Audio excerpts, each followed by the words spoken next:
Саламатсыздарбы? Мен суроом Мирлан Исакбекович, сизге караштуу мамлекеттик мүлк фондуна. Мурдагы президенттер Аскар Акаев, анан кийин Бакиев, Атамбаев, ушулардын баардыгынын Кыргызстанда мамлекетте саясий өзгөрүү болгондо, сөзсүз түрдө ошол мурдагы президенттердин жанында туугандарынын бүт баарынын имуществолору, мүлктөрү улутташтырылып, сот аркылуу же болбосо кандайдыр бир декреттер менен мамлекетке алынган. Туурабы? Ошол жерде мамлекеттик ГП деп элдик, мүлк жана башка толгон токой мамлекеттик ишканалар ачылган. А эмне үчүн акыркы убактарда, акыркы убакыт дегенде акыркы 5 жылда улутташтырылган ишканалардын тизмеси азайып баратат?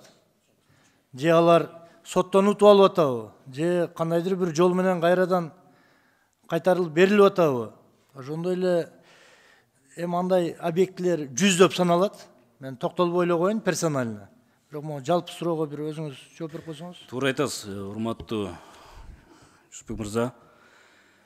2010 жылы убактылуу өкмөттүн декрети менен улутташтырылгандан кийин мамлекеттик элдик деген ишкана түзүлгөн. Бул Жалал Абад областына жайгашкан, негизинен Кадыржан Батыров жана Бакиевке тиешелүү мүлктөрдүн эсебинен. Ошол мүлктүн басымдуу бөлүгү бүгүнкү күндө Жалал Абад шаардык мэрияга өткөрүп берилди.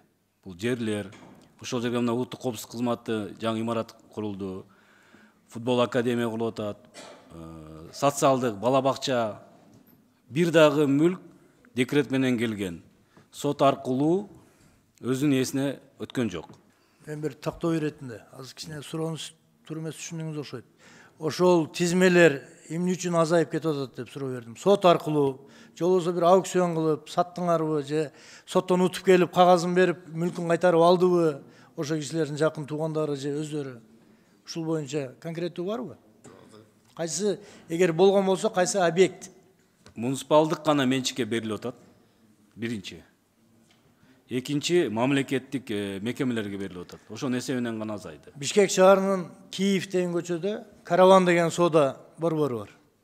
Убагында канчалык кылмышка күнөөсү бар жок экенин билбейм. Мурдакы мэр Нариман Ташполотович Түлеевдин менчиги деп укчу элек.